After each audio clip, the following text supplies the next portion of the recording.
so high. Feet on the ground, but I still get by. The rules were made for someone else to try. Hello ඔයාලා හැමෝම හොඳින් නේද? ඔන්න ඉතින් කාලයකට පස්සේ මං හිතන්නේ මාස ගානකින් විතර මං අලුත් vlog එකක් අරගෙන ආවා. මේ vlog එක මම ඕස්ට්‍රේලියා ගිහපු වෙලාවේ ගත්ත vlog එකක්. ඉතින් කොහේ යන්නත් අපි ගමෙන් පටන් ගන්න එපයි. ඔන්න ඉතින් මම ඊට කලින් දවසේ ටවුන් එකට ගියා. මට සල්ලි වගේක් චේන්ජ් කරගන්නත් තිබුණා. ඒ වැඩත් කරගෙන එන්න චුට්ටක් ටවුන් එක පැත්තට ගියා. මං හොඳටම දාඩිය දාගෙන රස්නෙන් හිටියේ. මොකද මම දැන් vlog එක ගෙනාවට මේ මාර්තු මාසේ මට ටිකක් නෙවෙයි ගොඩක් කල් ගියා මේ vlog එක හදාගන්න තිබුණ වැඩත් එක්ක. ඉතින් බඩුත් ඔක්කොම ලෑස්ති කරගෙන උදේ වෙලා මම ලෑස්ති වුණා ෆ්ලයිට් එකට යන්න. ඔක්කොම ලෑස්ති වෙලා මං එළියට වෙලා හිටිය අම්මලත් එනකන්. මොකද හස්බන්ඩ් නිවාඩු නැති නිසා අයියත් එක්ක තමයි මම යන්නේ. ඉතින් අම්මයි තාත්තයිත් ලෑස්ති වුණා මේ අපිත් එක්ක යන්න. අපිට ෆ්ලයිට් තියෙන වෙලාවල් කීප පාරක්ම වෙනස් වුණා. මොකද ඒ දවස්වල ඩුබායි වලට මට ට්‍රාන්සිට් එක තිබුණේ ඒත් එතනින් යන්න බැරි වුණා. අපේ ෆ්ලයිට්ස් චේන්ජ් කරා. මොකද ඩුබායි එයාපෝට් එකට ප්‍රශ්නයක් ඇති වෙලා තිබුණ නිසා. ඉතින් මේ අනාතරෙදිත් අපේ ෆ්ලයිට් එක වෙනස් වෙලා චුට්ටක් පහ වුණා. ඒ වුණත් ඉතින් අපි ඒත් එක්කම යනවා. මොකද අපිට ටිකක් වෙලා යනවනේ ඉතින් කොළඹට යන්න. අම්මලා මෙතනින් නැවතුණා ඇතුළට ආවේ නැහැ. මොකද අම්මලාට ඉක්මනට යන්න ඕනකම තිබුණා වෙලාව පහු වෙන නිසා. ඉතින් මම තනියම ඇතුළට ආව. තනියම නෙවෙයි මාත් එක්ක යන අනිත් අය ඇවිත් හිටියා. ඒක නිසා ඉතින් තනියක් දැනුනේ නැහැ. ඊට පස්සේ අපි චුට්ටක් වෙලා ඉඳලා චෙක් ඉන් වෙලා මේ ෆ්ලයිට් එකට යනවා අපි කට්ටියම. අපිට වෙලාව හොඳටම තිබුණ නිසා අපි ඉතින් හෙමින් ගිහිල්ලා ෆ්ලයිට් එකේ වාඩි වෙලා හිටියා. මේ ඉන්නේ මම. ඉතින් මට වින්ඩෝ සීට් එකක් හම්බුණා. හැබැයි එහා පැත්තේ නම් මට යාළුවෙක් නෙවෙයි හිටියේ අංකල් කෙනෙක්. එයාට ඩිස්ටර්බ් වෙන්නේ නැති විදියට මං ඉතින් වීඩියෝස් ගත්තා. ඉතින් මම මේ යන්නේ ඕස්ට්‍රේලියාවල ඇඩිලේඩ් වලට ටිකක් දුර ගමනක්. ඔෆිෂියල් වැඩකට තමයි යන්නේ. හැබැයි හරිම ලස්සන අත්දැකීමක්. අපිට තියෙන්නේ ඇඩිලේඩ් වල තියෙන යුනිවර්සිටීස්, කොලෙජස්, ඒ වගේම ඇඩිලේඩ් ටවුන් එක, ඒකේ තියෙන විශේෂ ස්ථාන, ඒ හැමදේම අපිට බලා ගන්න අවස්ථාව තියෙනවා. ඉතින් අපිට ෆ්ලයිට් එකෙන් හම්බුන මීල්ස් මේ තියෙන. මං ඉතින් නිකන් ආසාවට මේවා ටිකක් වීඩියෝ කරගත්තා. ටිකක් බෝරිං. මොකද ඊළඟ ට්‍රාන්සිට් එක තියෙන සිංගප්පූර් වලට ඒ යනකම් මම ටිකක් නිදාගත්තා. මට හරි නිදිමතක් දැනුණා. හැබැයි දැන් ඔන්න මං ආසාවෙන්ම හිටපු වෙලාව ආවා. මොකද මං ලොකු ආසාවකින් හිටියා මේ යන වෙලාවේදී සන්සෙට් එක උඩ ඉඳලා බලන්න. හරිම ලස්සනයි. ඊට පස්සේ සිංගප්පූර් වලට අපි ලෑන්ඩ් කරනකොටත් රෑ වෙලා. එතකොටත් හරිම ලස්සනට ලයිට්ස් ඔක්කොම පෙනුණා. මේ ඔයාලට පේනවා ඇති. ගොඩාක් ලස්සනයි.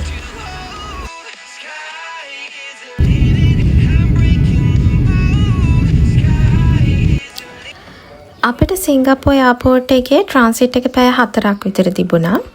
ඉතින් අපිට ඊළඟ ෆ්ලයිට් එකට ට්‍රාන්ස්ෆර් වෙන වෙලාව හොඳටම වැඩිත් එක්ක ඒක නිසා අපි චුට්ටක් එහෙ මෙහෙ ඇවිද හිටියා.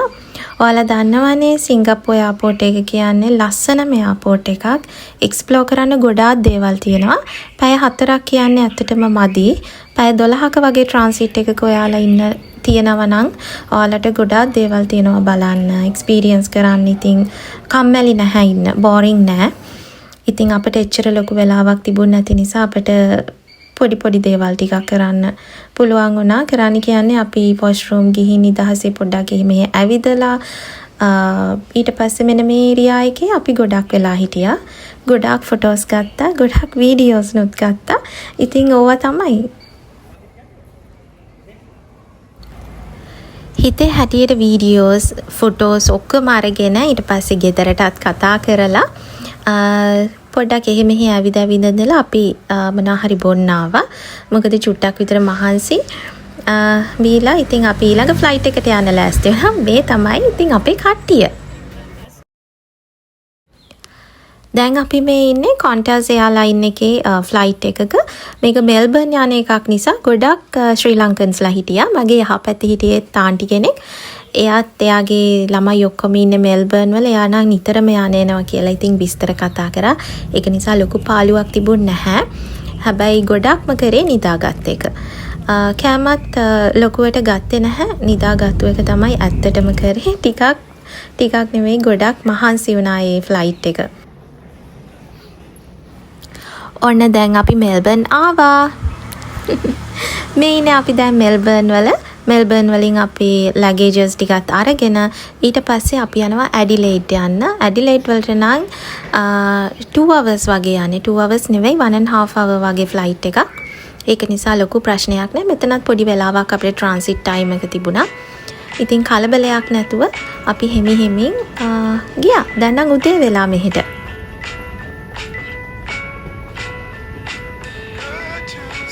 ටිකෙන් ටික ඩෙස්ටිනේෂන් එකට ලං වෙනකොට මාරම හැපි. වටපිට බල හිමින් ඉතින් ගියා. මේ ඉතින් ඉන්නේ ආයෙත් මං කියන විදියට වීඩියෝස් අරගෙන දෙන්නත් යාළුවෝ හිටියා. අනේ හැමෝටම thank you. දැන් තමයි මට තේරෙන්නේ මේ වීඩියෝ එක එඩිට් කරනකොට කොච්චර කලබල වුණත් කොච්චර බිසි වුණත් මං කොහොම හරි ක්ලිප්ස් ටිකක් ගත්තු එකෙන් මට ආයෙත් ඒ දවස මතක් වෙන වීඩියෝ එකක් තියෙනවානේ කියලා. ඒක ඇත්තටම ෂෝක් මෙමරි එකක්. මොකද මගේ ෆෝන් එකට මොනවා හරි වෙලා වීඩියෝස් ටික නැති වුණත් YouTube එකේ ඩිජිටල් ඩයරි එකක් විදියට මට ඒව තියනවානේ දවසක බලන්න.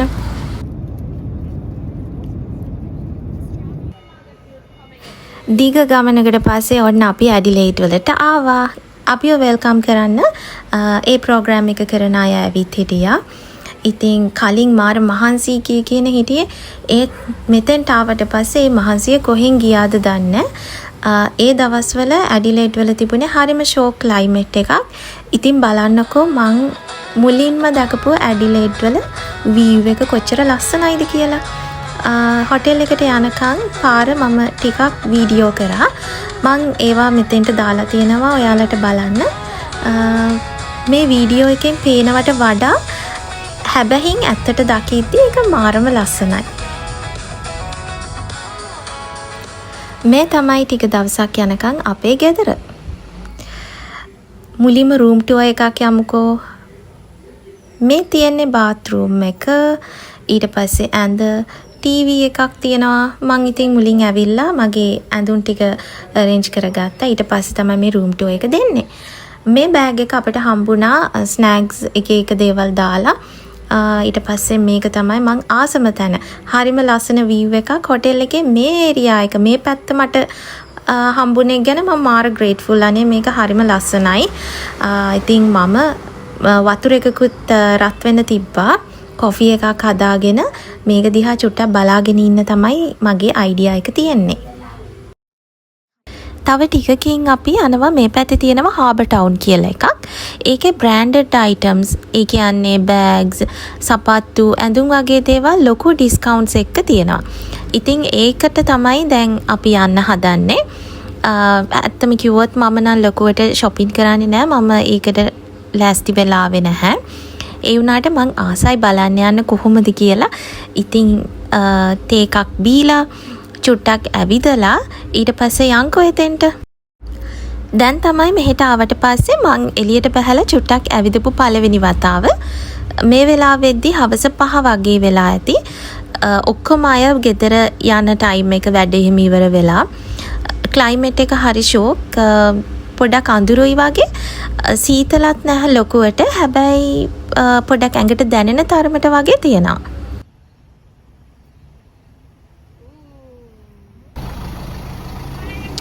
අපි දැන් මෙතෙන්ට ඇවිල්ලා ඉන්නේ හාබර් ටවුන් එකට. පොඩක් වටේ ඇවිදලා බැලුවා. හැම තැනම හැම ෂොප් එකකම ලොකු ඩිස්කවුන්ට්ස් දාලා තියෙනවා. 50% 60% මේ බලන්න ගොඩාක් ඒවා තියෙනවා. හැබැයි තව දෙයක් මෙතන තියෙනවා වගේ, කියන්නේ මෙතන තියෙන පොඩක් බ්‍රෑන්ඩඩ් දේවල්නේ.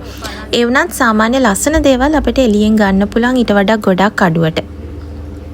ඔන්න ඉතින් සන්සෙට් එක මාර ලස්සනයි. මං හරි ආසයි කොහේ හිටියත් සන්සෙට් එක බලන්න.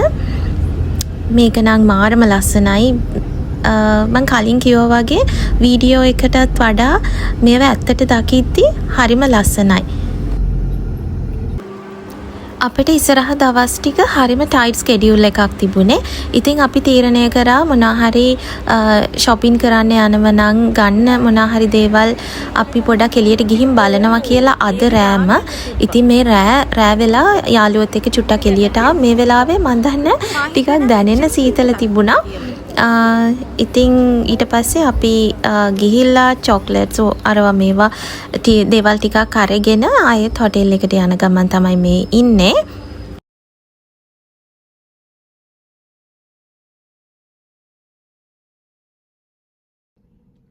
හොටෙල් එකට ඇවිල්ලා රෙස්ට් කරලා ආයෙ වොෂ් එකක් දාගෙන මම ඊළඟට කරපු දේ තමයි මගේ ජර්නල් එක ලියන්න ගත්තා. මං හරි ආසයි ලියන්න. ඉතින් අද දවසේ ඒකටත් මම වෙලාවක් වෙන් කරගත්තා. අද දෙවනි දවසේ ඒ කියන්නේ අපේ ප්‍රෝග්‍රෑම් එක පටන් ගත්තේ අද දවසේත් අපිට සමහර කොලෙජස් යුනිවර්සිටිස් ඒ වගේ ඒවා විසිට් කරන්න අවස්ථාව ලැබුණා. ඉතින් එතනදී ඒවායින් ලැබෙන සපෝට් සිස්ටම් එක කොහොමද, ටෙක්නොලොජි එක, නිව් ෆැසිලිටිස් ඒ හැමදේම අපිට දැක බලා ගන්න පුළුවන්කම තිබුණා. ඉතින් මේ හැම දෙයක්ම මම ලොකුවට වීඩියෝ කරේ නැහැ. ඒ වුණාට මම යන වෙලාවේදී උදේ පාන්දර හරිම ලස්සනට ඉර පායන විදිය එහෙම මම වීඩියෝ කරගත්තා. ඔයාලටත් බලන්න.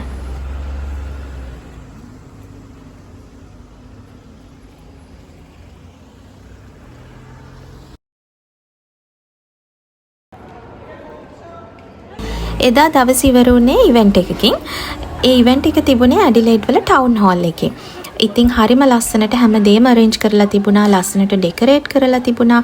ඒ වගේම තමයි එක එක කන්ට්‍රීස් වල ට්‍රැඩිෂනල් අයිටම්ස් අපිට පෙන්නුවයි. කියන්නේ ඩාන්සින් අයිටම්ස් ඒ වගේ දේවල්. මේ මගේ අවුට්ෆිට් එක මට ලස්සන වීඩියෝ එකක් නම් ගන්න බැරි වුණා. හොටෙල් එකට එන ලොකු දුරක් නැති නිසා අපි ට්‍රාන්ස්පෝර්ට් එක එනකන් ඉන්නේ නැතුව ටිකක් වේලාසනින් ඇවිදගෙනම තමයි හොටෙල් එකට ආවේ.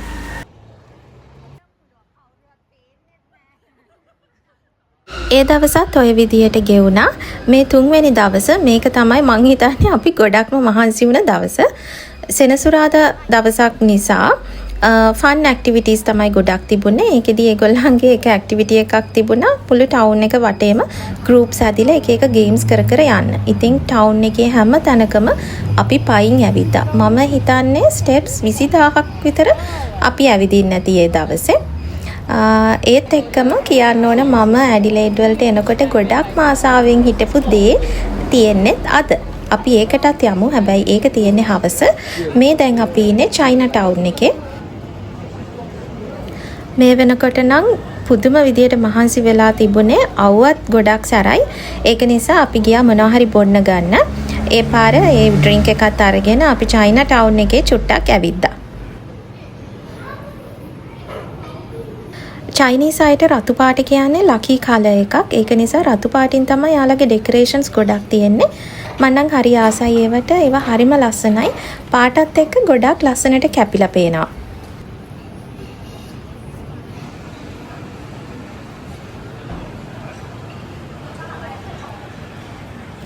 එතනත් ටිකක් වෙලා ඉඳලා ඊළඟට අපි ගියේ සෙන්ට්‍රල් මාකට් එකට. මෙතන ගොඩක් එළවලු, කෑම වර්ග, වයින් ගොඩක් තියෙනවා. ඇඩිලේඩ් ගොඩක් ෆේමස් වයින් වලට වයින් ගොඩක් අඩු මුදලට මෙතන ගන්න පුළුවන්. ඒ කියන්නේ ඩොලර් 5ට වගේ, ඩොලර් 5ට 10ට වගේ වයින් තියෙනවා. මේ හැමදේම විස්තර කරන්න කෙනෙක් අපිත් එක්ක හිටියා. එයා මේ මාකට් එකේ තියෙන හැම ස්ටෝල් එකක් ළඟටම ගිහිල්ලා එතන තියෙන විශේෂත්වය, ඒ වගේම මොන රටෙන්ද ඒක කරන්නේ, හැමදේම අපිට හොඳට පැහැදිලි කරලා දුන්නා. සමහර තැන්වලදී අපිට සාම්පල්ස් හම්බුණා ටෙස්ට් කරන්න. ඒකත් හරිම ෂෝක්.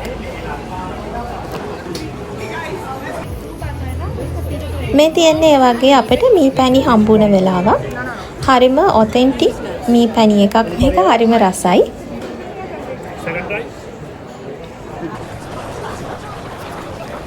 මෙතන ගොඩාක් එළවලු, පළතුරු හැමදේම අලුත් විදියට තියෙනවා. ඒ වගේම තමයි මෙතන මේ පළාතේ අය විතරක් නෙවෙයි ගොඩාක් ෆොරිනර්ස්ලා එනවා බඩු ගන්න. මොකද හැමදේම හරිම සාධාරණ මිල ගණන් වලට මෙතන තියෙන්නේ. ලන්ච් එකත් අරගෙන අපි ඊළඟට තව තැනකට යනවා. එතනත් හරිම ඉන්ට්‍රෙස්ටිං. අපි බලමු එතෙන්ට ගිහිල්ලා ඒ කොහෙද කියලා.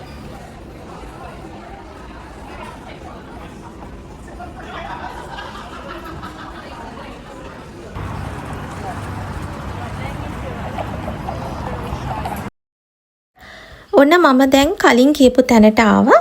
මේක ඇබෝරිජිනල් කල්චර්ස් ගැලරි කියලා තිබුණේ. මේක මියුසියම් එකක්.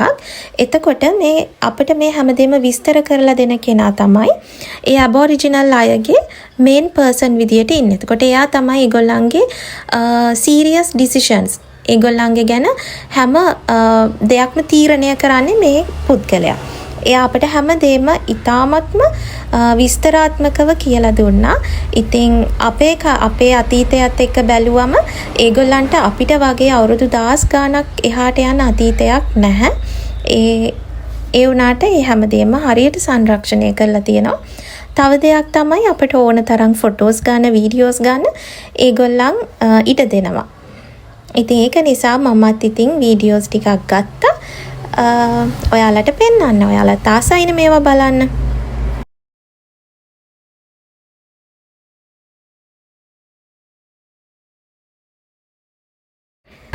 එතනින් පස්සේ අපි චූටි බ්‍රේක් එකක් අරගෙන ඊළඟට ආවා අර මං කලින් කිව්වා වගේ මං ගොඩාක් ආසාවෙන් බලන් හිටපු තැනට. මේ තමයි ඇඩිලේඩ් ෆ්‍රින්ච්. මෙතෙන්ට ලෝකේ ගොඩාක් තැන්වලින් කට්ටිය එනවා. ඒ කියන්නේ මේක සැනකෙලියක්. අපි කියන්නේ කානිවල් එකක් කියලා. අන්න ඒ වගේ කානිවල් එකක්. ඉතින් අද අපි යන්නේ ලන්ඩන් කාලින් කියලා සර්කස් එකක් බලන්න. ඒගොල්ලෝ ලන්ඩන් වල ඉඳලා තමයි මෙහෙට ඇවිල්ලා තියෙන්නේ. මෙයාලා වගේ ගොඩක් වෙන රටවල් වලින් ෆ්‍රින්ජ් එක වෙනුවෙන්ම මෙහෙට එනවා මේ කාලෙදි. එතකොට මේ කාලෙදි හවස ඔක්කොම පාරවල් වහලා ඒ පැතිවල ඉන්න ඔක්කොම මිනිස්සු මේ ෆ්‍රින්ජ් එකේ තමයි ඉන්නේ. ඒගොල්ලෝ අවුරුද්දක් තිස්සේ බලාගෙන ඉන්න මේක එනකන්ලු. ඉතින් මං හරිම ආසාවෙන් ඉඳියේ මේක බලන්න. අද ඉතින් ඒ ආසාවත් ඉෂ්ට කරගත්තා.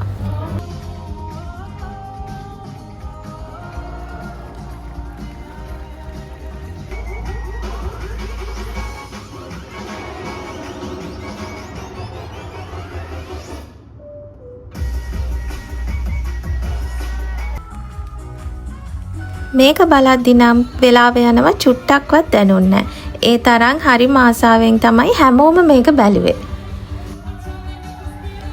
ඒ දවසත් ඔය විදියට හරිම ලස්සනට ගත වුණා.